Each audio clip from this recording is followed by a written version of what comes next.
Good morning, everyone. Good morning. Hello. I'm glad I didn't scare everybody away. I want to pick up where we left off, but I also want to do some things differently today, because even though I'll wind up doing a lot of talking, I've got some handouts that I want everybody to get a copy of. I thought I would get a baker's dozen, then I said, okay, we'll call it 20 questions. I still wound up with 2 dozen. And these are not crafted in any particular order or any particular suggestion of finished product or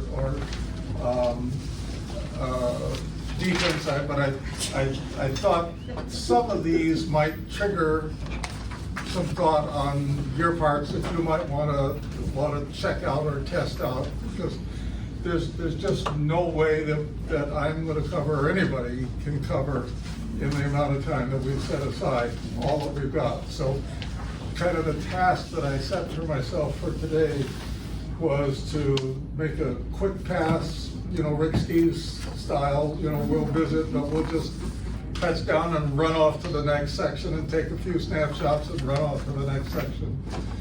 And that may or may not be as much on any topic that you might see. So these are suggestions. So what I thought I'd do is try and do 200 years in half an hour. Plus all of the associated meanings that go in there, taking us from where we left off at the Reformation, getting started, moving into England, and figuring out why in the world do we pay so much attention to England when we think about American religious history and the history of the colonies, all the way up to the Revolutionary War. That's probably more than anybody's likely to get, but I want to at least set that as a target to start today, because I want to devote a lot of time to a favorite subject that I really didn't know very much about, even though I taught American history in high school years and years and years ago. And that's these periods of what they call Great Awakening, where if Pastor Bob's sermon is taken to heart, you suddenly realize there are millions of Americans that are wrapped up in religion, and it's important to them and it's central to them, and they are contemplating their relationship with God like never before. And this is driven by what I like to call the first British invasion. Those of us who are in this time frame think of the Great British Invasion as beginning with the Beatles. Well, it began it began with another rock star from England. His name was George Whitefield. We'll meet him next week. And he's just a far out character, about the last kind of a guy that you could imagine would be a rock star in religion. And yet people were trampling over themselves to get to hear him, so that people were literally getting trampled to death. People were literally getting killed because they wanted to go and hear this guy. This is before the age of multimedia. This is before any media. He didn't even use a megaphone. He just had enough of a voice and enough of a personality that he could talk open air to 5,000, 10,000 people. And they desperately wanted to hear him. And so, how many of you have heard about Jonathan Edwards before?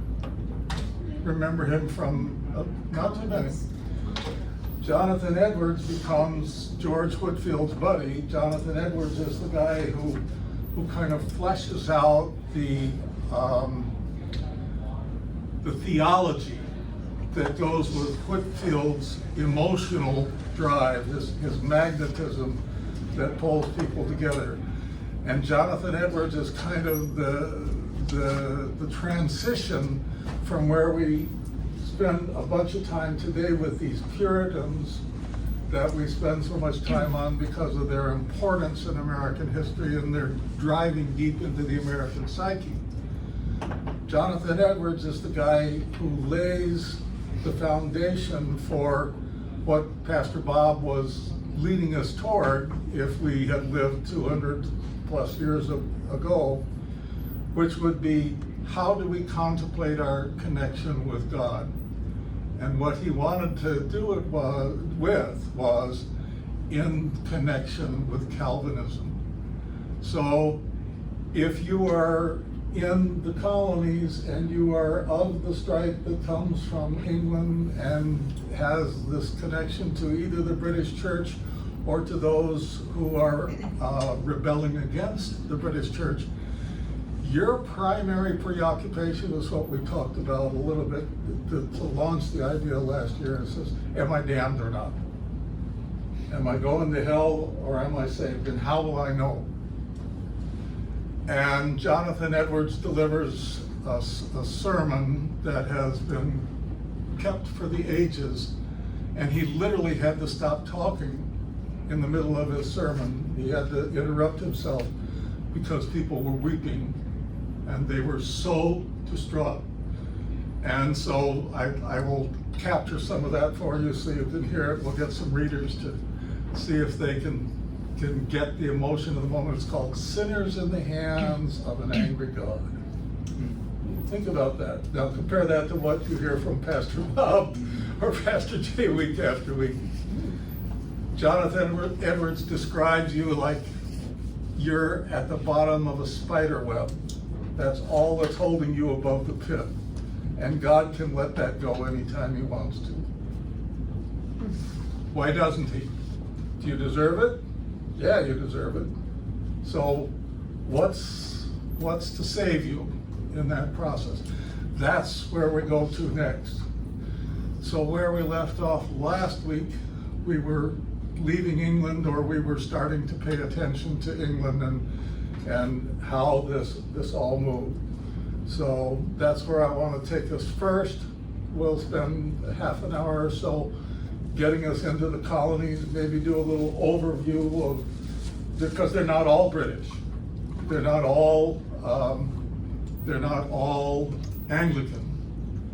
But some of the ones that I'll save maybe for next week are more fun, like the Shakers, like the Quakers, and all of these different ones. Now, guess which religion becomes the strongest or the biggest that we'll hear about maybe next week. I'm not sure if we'll get there or not, but I want to try. Which faith in America, after the Catholics, which is always going to be in the background, which one moves to the start? They're not even on the scene when we begin, and they go from nothing to number one, literally overnight kind of thing. Wait year. What's the strongest one today in the US? Would it be the Mormons? Pardon? Mormons? No. Baptists? No, there you go. To Baptist. And when you find out how they did it, it's a shock.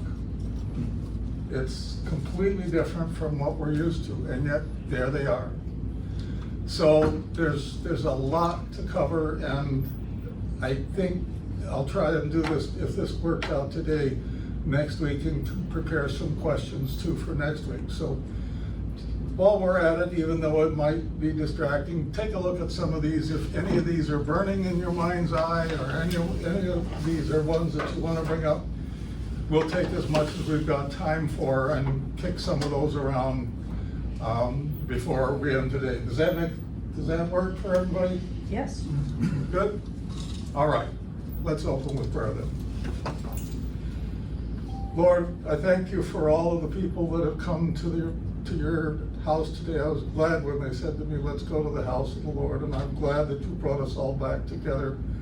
Open our hearts now, send your Spirit. You've told us whenever 2 or 3 are gathered together, you'll be there in the midst of us.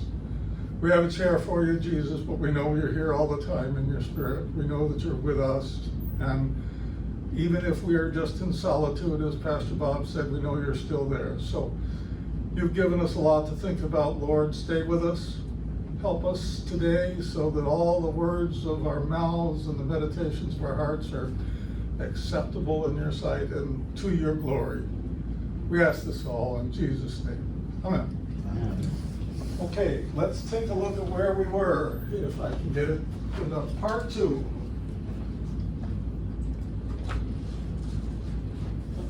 This is, anybody? You all recognize this guy, right? I don't know. Standing in front of it. Pardon? You're standing in front of it. That didn't help very much. Okay, this is Henry VIII. And that's his wife, Which one? Which one? number 1. What's the first one? This is the one he wants, Anne Boleyn. Why does he want Anne Boleyn, besides from the fact that she's pretty? Catherine didn't give him a son. Pardon? Catherine didn't give him a son. Catherine didn't give him a son. Catherine up here is a princess. She's a Spanish princess. Why couldn't he get a divorce and marry Anne Boleyn like he wanted to? This is The Pope didn't. Pardon? The Pope didn't want him to get a divorce. why. Well, it's against Catholic religion. It starts from what I was just saying. Catherine is of what Spanish. nationality? Spanish Catholic. How did the Pope get to his position? Spanish king put him there. So, how happy is he going to be if a member of his royal extended family gets booted out? Not too. Not too. So Henry has a problem, and somehow it occurs to him that if he does like some of the popes had done before him, which is to say, let's integrate the kingship and the head of the church, I can do what I want. Now, there's an additional benefit. If you get cynical, it doesn't take too long to figure it out, but let's see how many of you can make the connection. If he casts off the Pope and becomes head of the church, what does he get? All the All the properties of Yeah. England. Yes. And he has another example that he can use. I don't know that he was thinking about this, but he's a sharp enough politician that he does like King David did before he was king. You may recall that Saul was chasing them all around, and David wasn't doing too well, even though he kept adding a bunch of people wherever he went that didn't like Saul, and he had this little private army working for him. But it looked like Saul was going to get him. This is not a favorite passage or a favorite section for Israel to remember, particularly today. But who did David go to work for so that he got away from Saul more or less pretty steadily and had to quit and could quit working or quit worrying about Saul for a while? Who did he go to work for? Who did he pledge himself to, make an alliance with? Ready? No one? Who's the mortal enemy of Israel in this time? Syrians? Someone's, I think, I heard it somewhere. Philistines. Who? Philistines. Yeah, so he goes to the coast, he allies himself with the Philistines, and they say, prove it. Go kill us some Israelites and bring back portions of their anatomy. And bring back their wealth. So David very cleverly goes out and he slaughters enemies of the Israelis, and he says, here guys, I showed you. You know, I did what you said. But what does he do with the spoils? He sends it back to Israel, to the princes around him. And why does he do that? Because he knows someday he's gonna need their help. And he's been kind of greasing the skids for that day when, even though he knows it's not his day yet, he knows he's going to be king. So he's building these alliances. Henry VIII figures out, if I take all this land and this income that's coming in every week, I'm going to be fabulously wealthy. I don't need all of it. So Henry goes from kind of low on the money scale on the Forbes 500 list. He just barely makes the list at the beginning. He shoots way up to the top. And he starts passing it around to the lords in his domain, and he says, here, have a little bit, it's on me. What does that do for him? Loyal. Same sort of a deal. Unfortunately, Anne Boleyn doesn't deliver as intended, no pun intended when I started that. What does she deliver to him? Her sister. Sounds like you know, Joe. A girl. Another girl. He's now got two. Who are they? Elizabeth and. Elizabeth is one, Mary is the other. Mary. Finally, he gets a son with wife number 3. This is Charles VI. Unfortunately, when Henry dies, Charles VI is too young to take over. Now, there's another thought. If you want to give Henry the benefit of a doubt, why he would do all this. It's again a little cynical, but it's also grounded in real history. How does Henry get to be king in the first place? His dad killed the prior king, Richard III. So they met on the field of battle. Henry VII's way of getting to the top was by assassinating, killing the prior king. If he doesn't have an heir, if Henry VIII doesn't have an heir, he's afraid the same thing's going to happen again. You know, there would be all this turmoil. So he cares, right? He does care. He doesn't want this to go on, but he wants his line to endure. Edward VI is a fascinating young guy.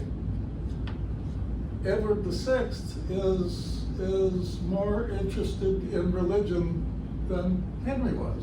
Henry's only interested in it because he wants to get his political realm secure. Edward, unfortunately, doesn't last very long. He's young to start with. He gets a start going on. He's interested in religion, but he dies. He doesn't even reach full maturity, what we would think of. So in comes daughter number 1. This is Mary, also known as, Mary Queen of Scots. are you ready for this? Mary Queen of Scots. No, No, not that was the other one. Bloody, Yeah. Bloody Mary. this one is Bloody Mary. Oh, Bloody So if you want to know how the name, came about for your drinks, how did she get the name Bloody Mary? What faith is Mary?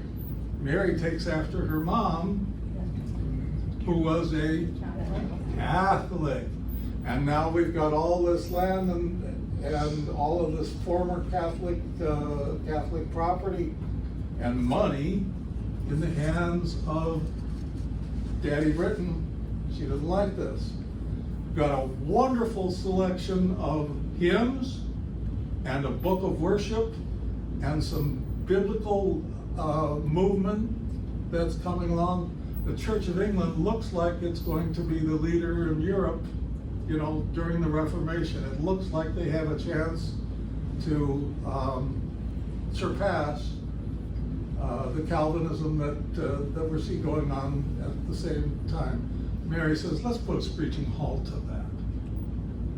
Let's get rid of all these guys. She tries them for heresy, and thus what? Not quite, worse.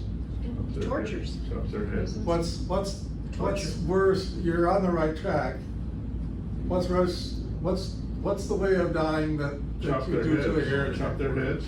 Pardon? Chop their heads. No, that's what she was trying. You could do the quartering. Burn them at the stake. Oh, burn them. She kills about 200. Oh dear. That's Mary. That's a big barbecue. Well, then she dies, and she doesn't have an heir either. So now we get Her sister. Elizabeth.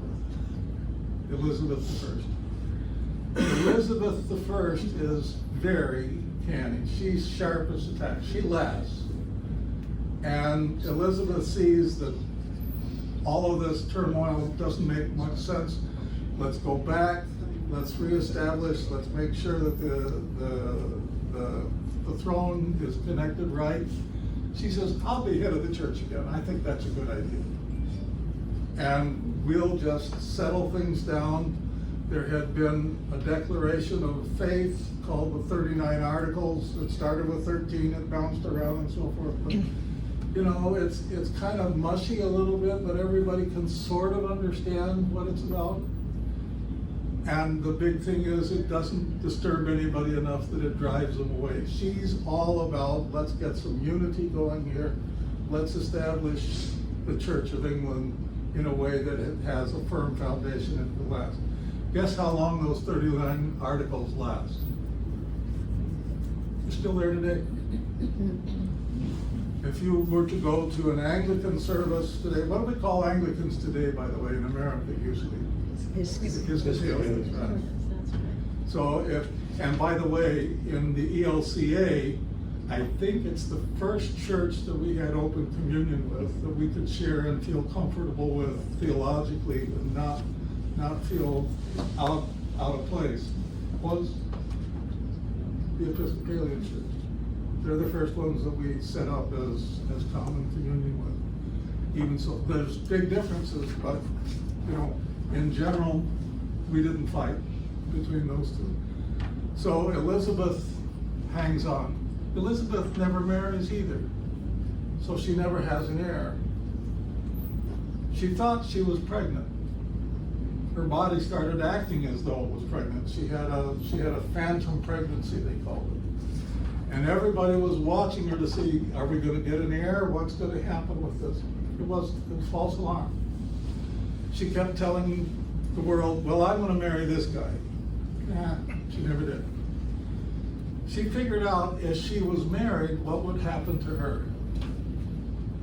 Again, she's a woman. If she gets married, what's going to happen? People will pay attention to the man. He has no desire to let that go on. So, in the vernacular, she becomes the Virgin Mary. So, the Catholics had a Virgin Mary, now the Protestants do. So we got our own now, except at this point they're really not Protestant in the sense that we've been talking about last week in the Luther/Calvin world. They're starting to move in a little different direction. Later on, this guy on the right, who's this guy? He's in armor here on purpose. This is Oliver Cromwell. He is the ultimate victor, the leader of the armies that are finally successful in a civil war. This stuff doesn't end, it goes on and on and on. So the Protestants and the Catholics fight in England alone, in this case. This isn't even the big 30 Years' War that we'll talk about, that's the overarching. This is just inside of England. And this is Puritans versus Catholics, not so much Church of England. This time the Puritans win. And there's some great irony in here that I want to come back to and celebrate in a minute. But Oliver Cromwell is not royal. He takes himself a title, he calls himself anybody? You'll like this. He calls himself the Lord Protector. He's the Lord Protector of the realm. So, recycle back. This is already going on in the background. I've just done about 80 or 90 years, in England. How does that translate to the colonies? Well, first, John Calvin goes to Geneva. He goes in and out of Geneva. He starts out reading Luther and gets all excited. So for about 5 minutes, he's a Lutheran. He's very interested in what Luther has to write. So he writes himself. And he does such a neat job of laying out a foundation for another line of Protestant thought that you got to remember now, back up for 30 seconds here. What kind of governments are going on during this time in Europe? You know, do we have great big kingdoms? Do we have monumental empires yet? We have various monarchies. Yeah, they're very splintered. Geneva is like a city-state. And they're beset, you know, people are trying to knock them off. And some of the rebels in Geneva see what Calvin wrote, and they said, this guy could be a perfect leader. He's got it together. He knows how to write. He knows how to organize. What he's suggesting is that just as Catholicism had something for you to do all year long, all day long, Calvinism could do that too. We can do the same sort of thing. We can organize life. Remember, like we talked about last week, we can make it like the Acts 2 church. We can do something to make life centered around what we understand Scripture to say. Now, when you put the religious people in charge, what do you call it? Theocracy is the last. Theocracy. That's what he wants. So he sets up a theocracy in Geneva. He's actually invited in to do that. He's successful at it for quite some time because they keep getting an influx. And the influx is people that they can kind of pick and choose from, and they're all devotees. I mean, they're all people that are Puritans. They're trying to escape. The other thing that he does, we talked about a little bit last week, which is really particularly fantastic. He does a Bible. Now, what are they trying to do? Again, we talked about this briefly last week. If you're a Puritan, you want to purify the Church of England from The Pope. what do you want to get rid of? What do you Oh, want to the cast out? Catholics. What do you want to purify from? Anything that sounds like, smells like, looks like Catholicism. Catholicism. We got to get rid of it all. So, what's a Catholic Church service like? What is it called? Mass. It's called the Mass. What happens in the Mass? Eucharist. Communion. What's the high point of a Mass? Still today. Transfiguration. Or Transformation. You're on the right track, it sounds like. At the end of the service, you have what? Communion. Yeah, but it's not communion as we understand it. Why not? Because the priest does it. What has the priest done Turned it to make into. the Mass Turn it work? into the body. Transformed it. Yeah. When the priest consecrates the elements, he's not only making them holy. That's what consecration typically means. In this case, he's making the wine and the wafer or the bread into Body of the Christ. body and blood, the real thing. Luther didn't like that. He rejected it. But Luther said, somehow the body and blood still gets to us. We don't know how. It's a mystery. That's what God does. God works with us. He gives himself to us. We don't have to magically change this wafer into meat, human flesh from God's flesh. But that's what Catholics are saying. Calvin says, nah, we don't need any of that. What does the priest look like in a Mass? What do Pastor Jay and Pastor Bob Robes. do with the startup? Yeah. They wear robes, they wear, what do you call the things that they wear? Vestments. Yeah, they wear vestments. What goes on around the church? What do you see around the church in a Catholic We've setting? got the stations, the stations. Yeah. None of that, please. No crucifixes for us. especially not crucifixes. Maybe a cross, maybe, but definitely not a crucifix. Why? To be different because Jesus is risen. That's a really good answer from a Lutheran standpoint. It's not what Calvin is saying. Calvin is saying is when you have representations like that of the real thing, it's not the real thing. What is it? Image. Yeah. No idols for us. And what about all this magnificent color in your banners and your streamers and so forth? What do we want to do with those? Get rid of them. What color is a Protestant church a la Calvinism? Brown. There's one color, white. White. Oh. You might as well come in with a spray gun and hit the whole place, because that's all you want. I had a buddy in high school when I was growing up who was Dutch Reformed, and they barely had pictures on the wall in their house. And I thought, how Spartan is this? You know, it wasn't this big, that would be an exaggeration, but it was probably a third the size. His bedroom was about 4 times the size of the one that I had. And there was nothing in it. Just his bed. Just completely open. And the walls were white. And the ceiling was white. And the floor was probably white for all I know. But that's because you don't want any of those vestiges left over. You want to completely obliterate any section that has to that. Now, here's where the fun gets started from a theological standpoint, from the standpoint of why are we Lutheran or why are we not going down that path.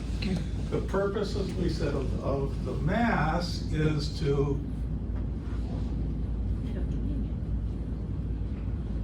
what does the Mass do at the very end? We've already mentioned. Yeah, we want to go through this communion process where we take in, now, in the Lutheran world, we say we still want to do that. Maybe not every week. That becomes an interesting controversy for some churches. When I was growing up, the most they ever did it was once a month.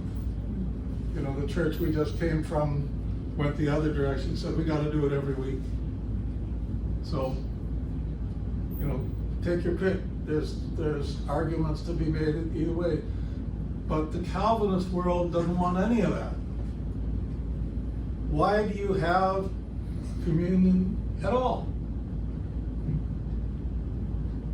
Pretty simple. Jesus said do it. But why did he say to do it? Leave aside Paul. Don't bring in Paul yet. Just go to what Jesus said. In remembrance It of is the me. remembrance. That's what Calvin wants to do. That's all he wants to do. So it's a celebration, it's a commemoration. It's a chance to remember Jesus and think about it. So the point of the service for Calvin is up here. It's education, it's learning, it's remembering. It's a cerebral kind of a thing. It's let's get our arms around why we're here, what we're doing. Luther would say, we go to church and we go to service because we want to be refreshed, we want to get God in us, we want to receive what Luther calls the means of grace. There's two kinds. Means of grace. What are they? First is the Word itself, God's Word itself. The second is the sacraments. We say there's how many sacraments? 2. Catholics say how many? 6 or 7. 6. What's the difference? Not.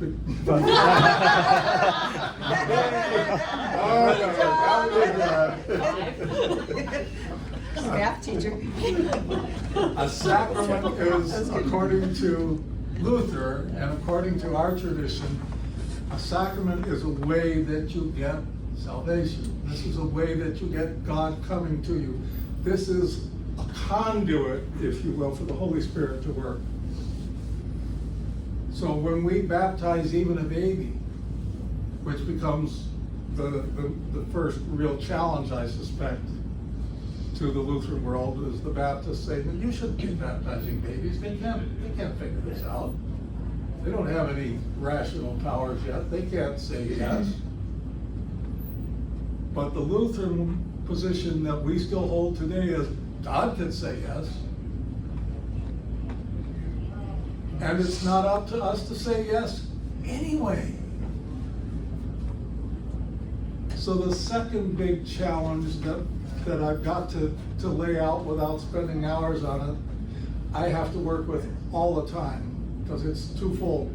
First one I mentioned was already by the 4th century, by the middle of the 4th through the beginning of the middle of the 5th, you've got this guy named Augustine who's wrestling with how do we deal with doctrine in the early church. And he comes to the conclusion that says, you can't do anything to fix this. God's in charge. God knows, but you are not in charge. It's not up to you. And even if you, go ahead, Terry. No, well, finish your thought, but I got a question now. Well, if you wanted to, you couldn't do it anyway. Why not? Because you were born in sins. Remember when we talked about total depravity? Calvinists love that. Again, what does it mean? Does it mean you're as bad as you can possibly get? Does it mean you're the worst of all? Utterly depraved? No. There's this great line from West Side Story. Maybe some of you remember it, where the gang members are kind of rapping with each other and they're saying, I'm depraved on account of I'm... Right. Yeah. And that was kind of an in thing there for a while, and it will come back at the end of the next century. It'll start saying, we have a job to do in the world to fight for the conditions that beat people up and that make people have this kind of problem. Well, got off on the meaning of the word depraved. Total depravity means there's nothing you can do that isn't already wrapped up in sin. You can't cover those. But the first big challenge to Calvinism says, yes, you can. In fact, you have to say, I surrender, I give up. God, you're in charge, not me. Some people derogatorily coined a term to describe that. Those who are believers would say, it's a born again moment. You probably heard the other way of putting it. It's a come to Jesus moment. All right, Terry. So do the Calvinists ignore the promise of forgiveness that's given No. in communion? But here's the question.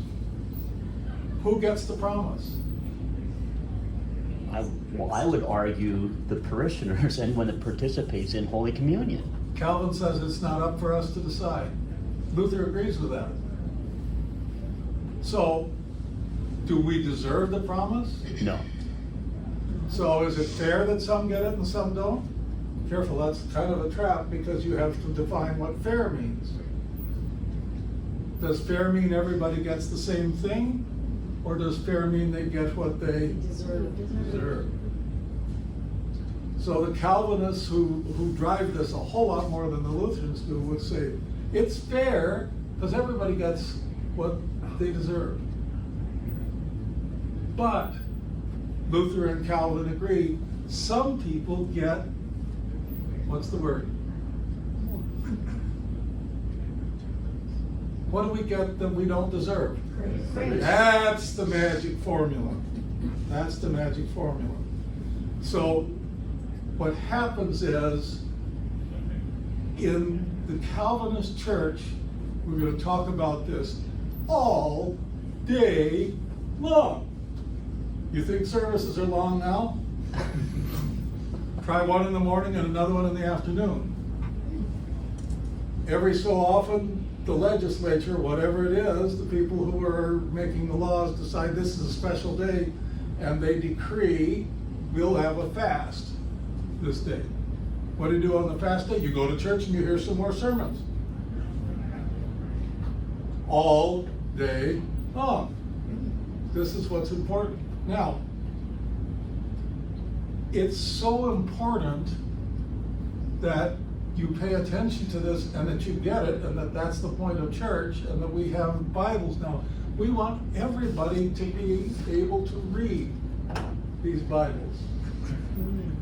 And so the Calvinists in Europe and in America especially, because the Americans can do it a little bit easier in Boston, you know, in the small colony that they've got, comparatively speaking, they come the closest in history at that time, maybe since, to full-fledged literacy, 100%. They don't make 100%, but they come closer than any other society to everybody being able to read. And the point is, they want to be able to read Scripture. There's a danger with that, because when everybody can read it, They are. what might they do? Think about it. Interpret it. Yeah, have a different idea. They might say, well, I think it means this, and someone else might say, well, I think you're all wet, I think it means this. So that comes with the territory. So they do have that going on. In order to fix that as best they can and have good preachers, what do we have to have? We have to have preachers that are educated. This is one of Luther's biggest hobby horses. He said, how can you possibly have a church when the people are speaking in, what's the language? In Latin, which the vernacular doesn't get at all. You're not even, which way are you facing in the Mass? Away from. Everybody's facing the same, toward the altar.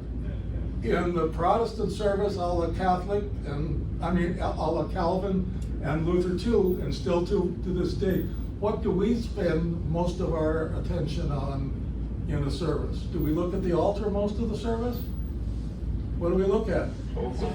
Preacher. We move it over to where, what's it called, where the pastor gives the sermon?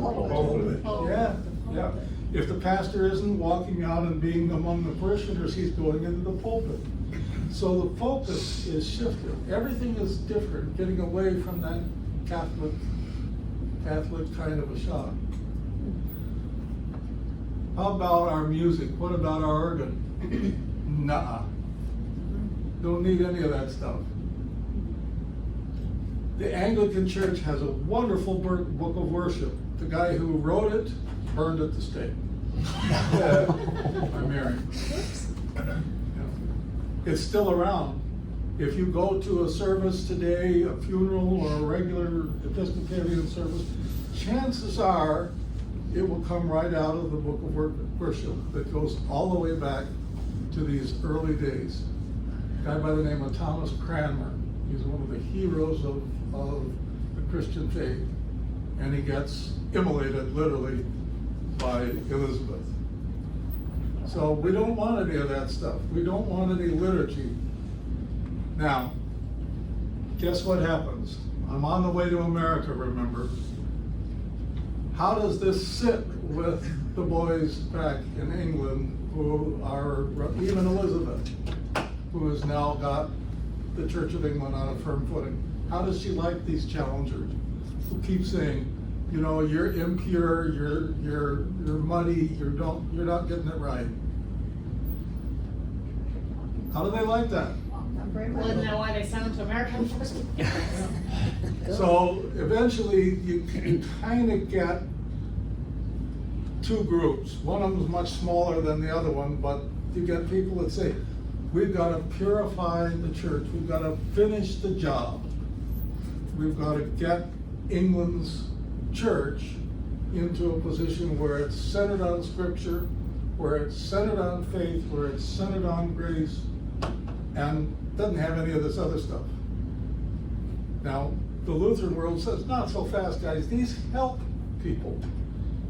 You know, if you've got someone that doesn't read, it's cool to have bunting. It's good to have woodcuts that give pictures. It's good to have stained glass.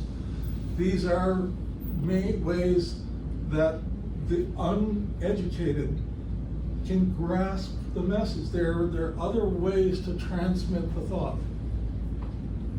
In the Civil War, where we talked about briefly, where Oliver Cromwell comes in, his minions go out and smash churches. They whitewash churches, they take down crosses, and they cheer when they do it. If they smash a statue in the middle of a church, they say, we just got rid of an idol.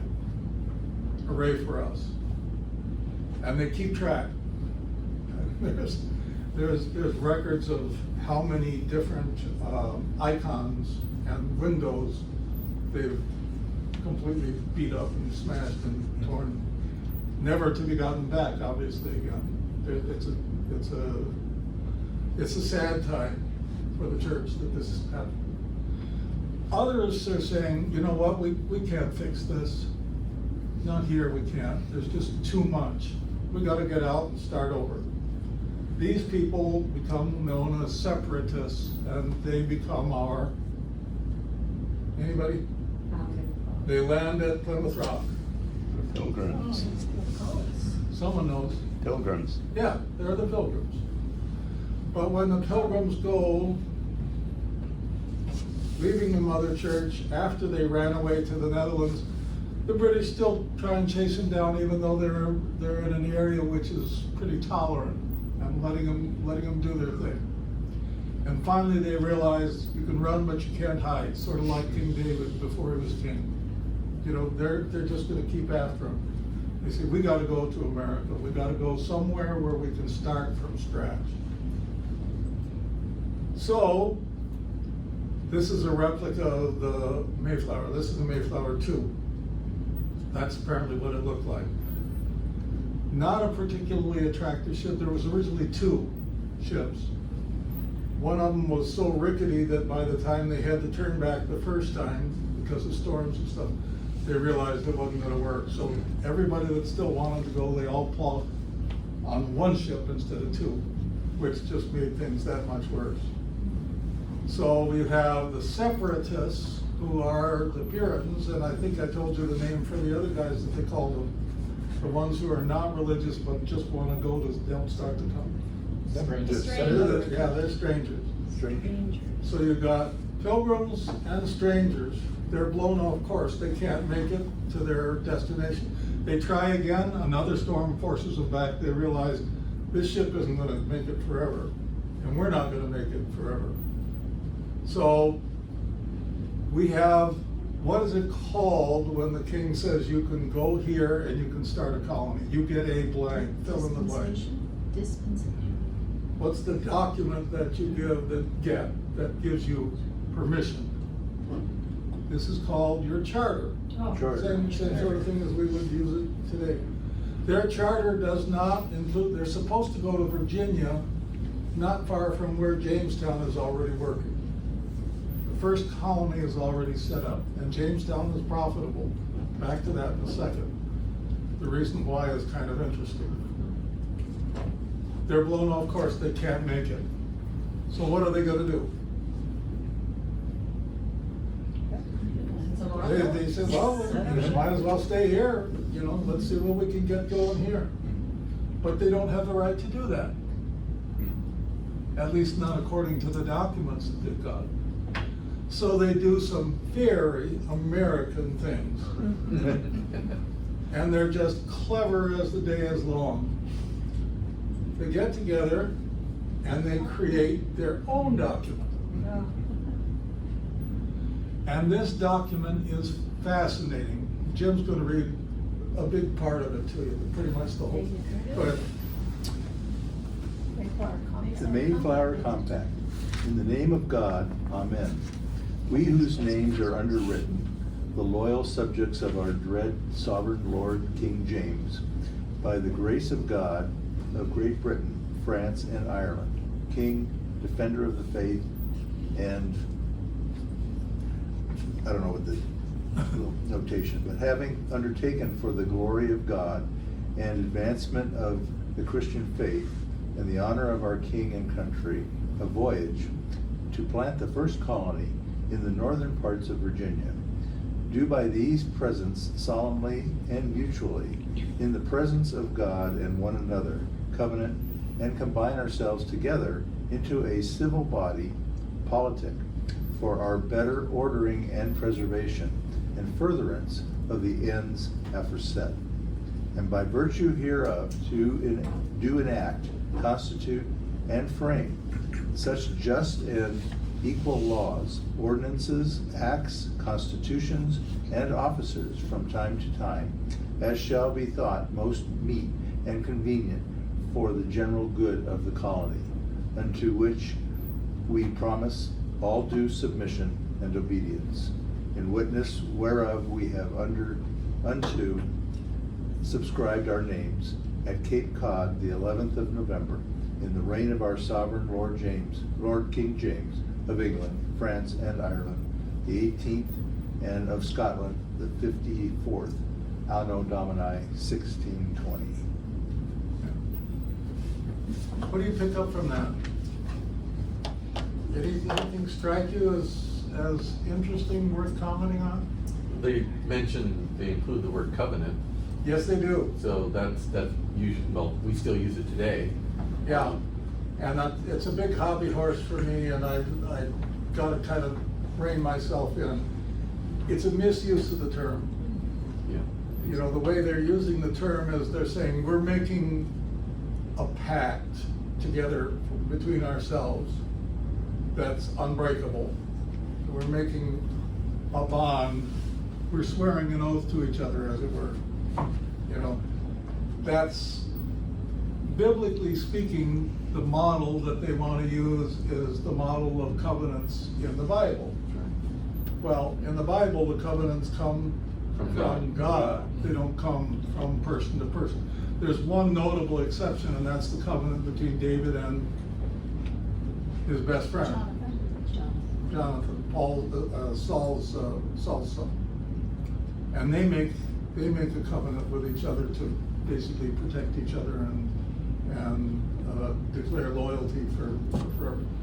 So it's related, but it's an important thing that you picked up, because all through Calvinist theology, they talk about covenant theology, and that exists through today. So when we get to the point, it may not be until round 2, which might not start until January, where we have this Y that I told you about, where American theology and American religion kind of makes us a sharp, but not a 90-degree turn, but gets a diversion, a detour. They say that the other side of the Y is covenant theology, which is Calvinism. And they brand it as such. And the Calvinists are so enamored of the term covenant that they say there was a covenant between God and Adam and Eve, that there was an agreement between God and them. Well, there's instructions, and there's an expectation that Adam and Eve are to follow.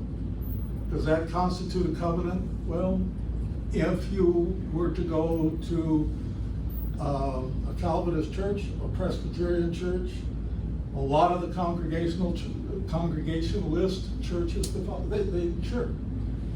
would say there's a lot of covenants that are important in the Bible, and that's the very first one.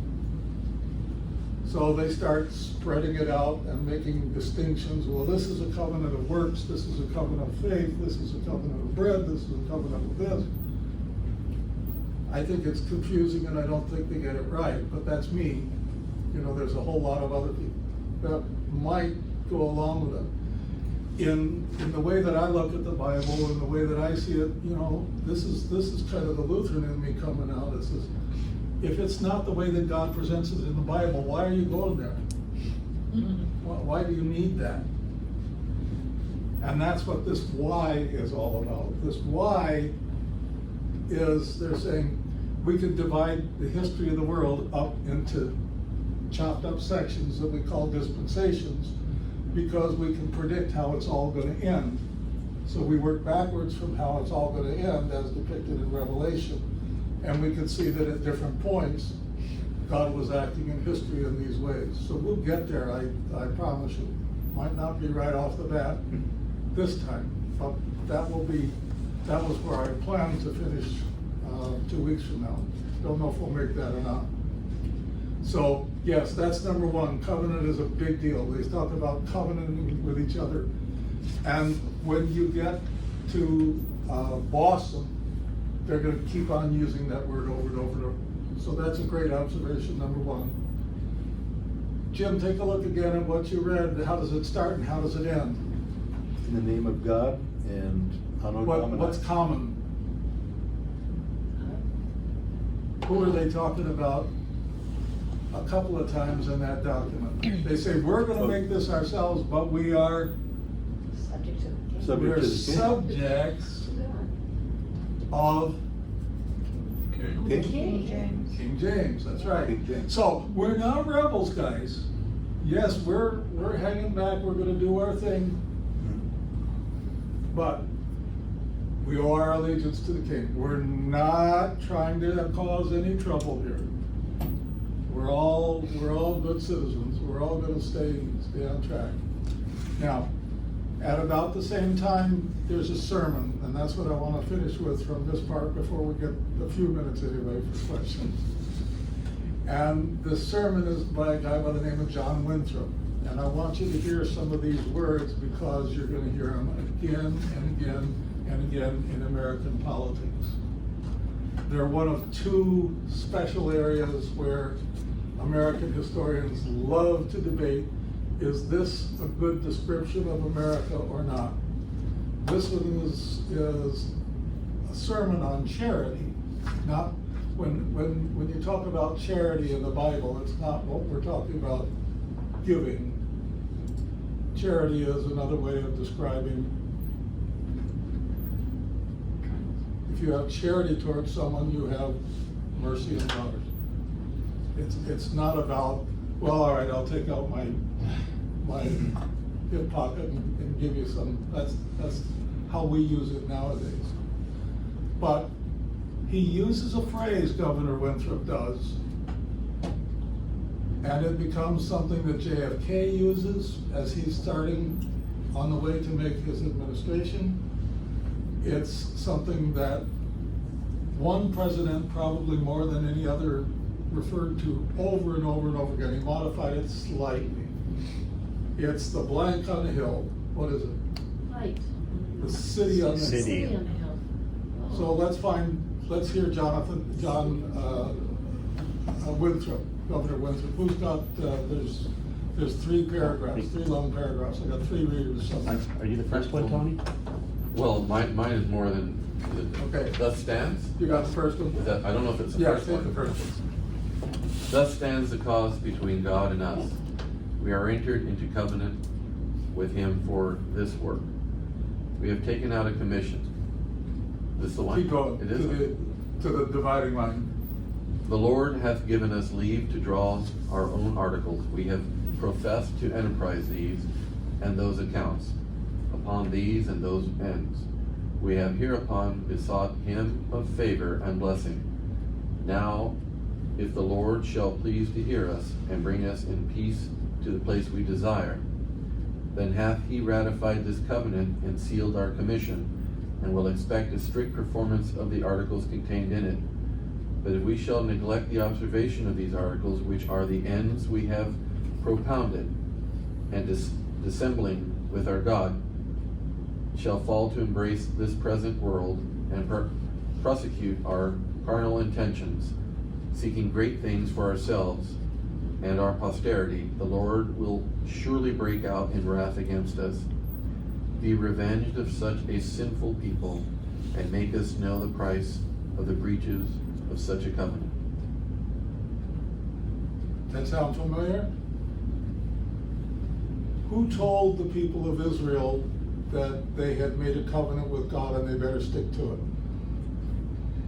He told them before they went into the promised land. He said, remember, you've got this covenant. talking about Joshua? Not yet, Not yet. before him. Well, so then Moses. That's Moses, that's the book of Deuteronomy. Deuteronomy, D-E-U-T means second. So this is kind of the second set of books. This is the second sermon. This is his, there's a popular series that was going on about 10 years ago that started, which would be your last lecture. This is his last sermon. He knows he can't go across the mountain with them. So he calls them all together and says, let me remind you where you stand. Let me remind you what you're supposed to, this is what Deuteronomy is about. He says, you've made a covenant, and a covenant with God, any covenant really, contains enforcement in it. If you break it, even if you didn't mean to, the enforcement still is there. So let's hear the rest of what he had to say. I think it's me. Okay. Now, the only way to avoid this shipwreck and to provide for our posterity is to follow the counsel of Micah, to do justly, to love mercy, to walk humbly with our God. For this end, we must knit together in this work as one man. We must entertain each other in brotherly affection. We must be willing to abridge ourselves of our superfluities for the supply of each other's necessities. We must uphold the familiar commerce together in all meekness, gentleness, patience, and liberality. We must delight in each other, make others' conditions our own, rejoice together, mourn together, labor and suffer together, always having before our eyes our commission and community in the work as members of the same body. So we shall keep the unity of the Spirit in the bond of peace. The Lord will be our God and delight to dwell among us as his own people, and we will command a blessing upon us in all our ways, so that we shall see much more of his wisdom, power, goodness, and truth than formerly we have been acquainted with.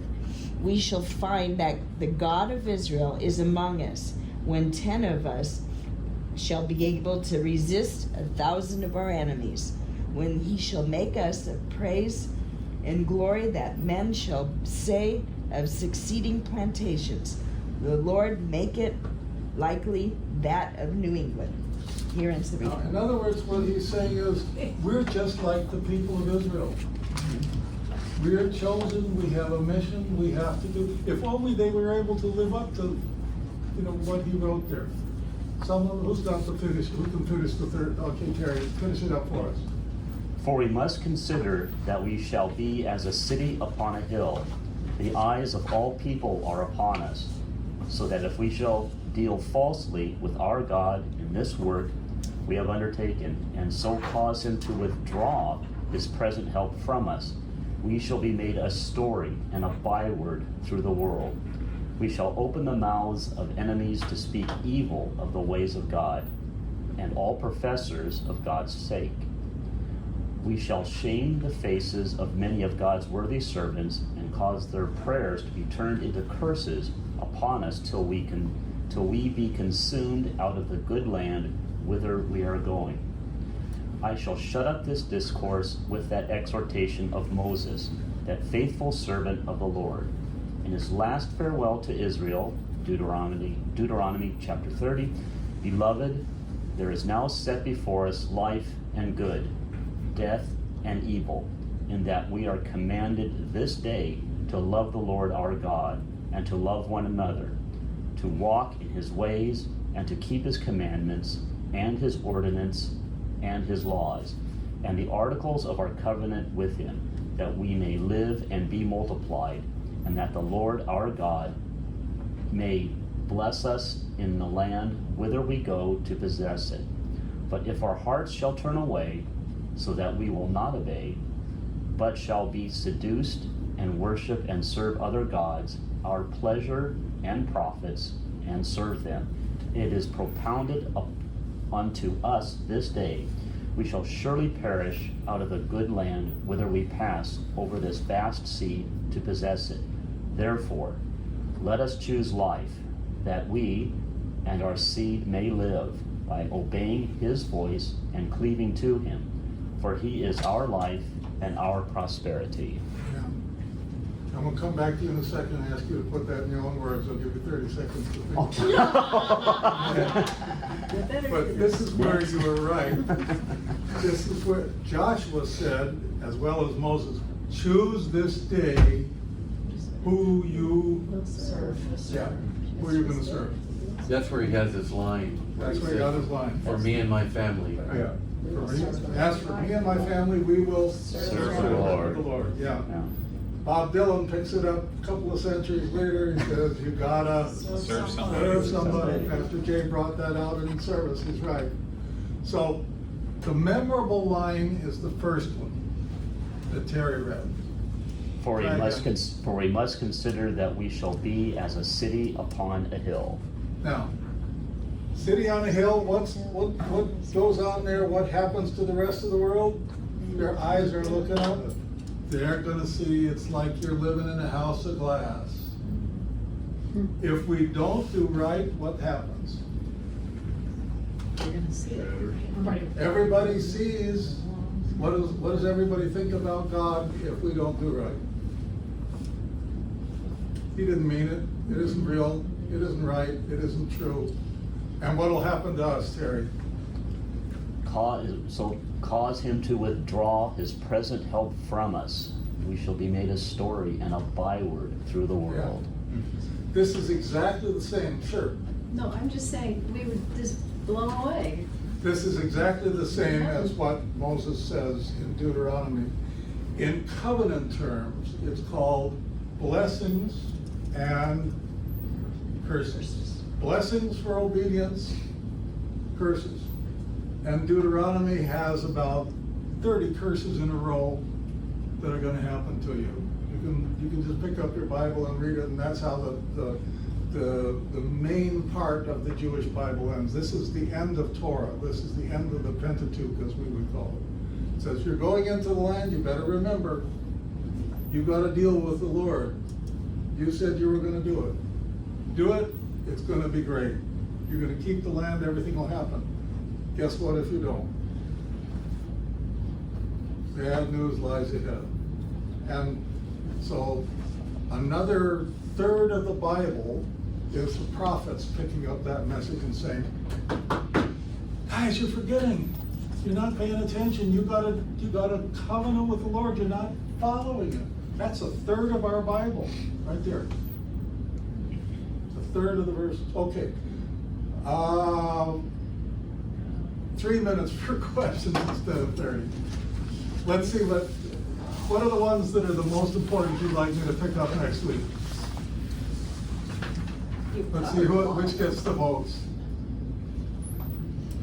In particular jumping out at you. I'll throw it out. Number 4 about the Spanish colonizing Florida, New Mexico, and the Southwest, being that we live in the Southwest.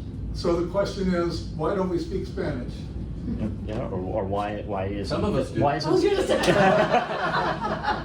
but you're taking it on the religious side. How come Okay. the Catholic isn't Yeah. as dominant? There's a simple reason. I can sum it up, but I'll save it.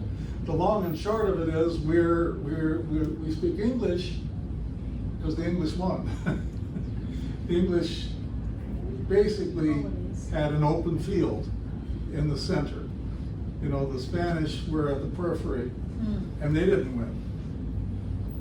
Spanish had a different goal in colonization, and then they had a big war with England, and you may remember how that turned out. Yeah, my impression is the Spanish were more on conversion, and the British were more into, we use the word capitalism, I think. I think maybe that's oversimplifying it, but. The Spanish were interested in conversion, and in fact, it happened throughout exploration, but you notice it more maybe with the Spanish. It also worked with the French, and it worked probably with the Dutch and the Portuguese to a lesser extent. But the idea was the faith follows the flag. But the flag was going there for, know. And the British were a little less hidden about it. They were a little bit more open about it. Most of the British colonies did not have a charter. In fact, none of them had a charter to say, go in and practice your religion the way you want to. That wasn't what they went there for. All right, I mentioned before that I had a time bomb hidden in for why Jamestown and Virginia were successful and why they made money. It's a pretty simple answer, but you'll be shocked. You'll say, why didn't I think of that when I tell you? What is it? They discovered a crop that made them filthy wealthy. Tobacco. What is it? Tobacco. Yeah. And the Europeans loved it. They couldn't get enough of it. It had already been started in the areas that the Spanish were in Central America, but and Jamaica too as well. But it wasn't until John Rolfe was probably the best known guy in the process, brought the seeds from, I think, primarily Jamaica to Virginia and planted them there, and they discovered how great it was, what a wonderful place it was to grow tobacco, that they discovered, this is our salvation, we can survive here and make a lot of money. So the irony that I'll leave you with at the end of today comes in that English Civil War that we mentioned, where Oliver Cromwell's in charge, and we tie it to Terry's City on a Hill. What did Reagan call it? Not just any city on a hill, he called it a blank city on a hill. Shining. Yes, well, very good, yes. Everybody will see it because it glows. That shining out city on a hill to Ronald Reagan is America, democracy, our ideals. To John Winthrop, it's we're going to make Calvinism work. We're going to show how God can be at work among each other. At one point, in fact, the Massachusetts Bay Colony and the Puritans are successful. And now they're in charge back in England. And they say, let's do what this shining city on the hill was supposed to do in the first place. Let's take our example back to England because we came here to prove that it works. So they go to Cromwell and they say, why don't you now set up, now that you're in charge and the Puritans have won, why don't you set this up in England? Because we've demonstrated that it works. Next week I'll tell you what his answer was. Come on, it's easy. See you all later.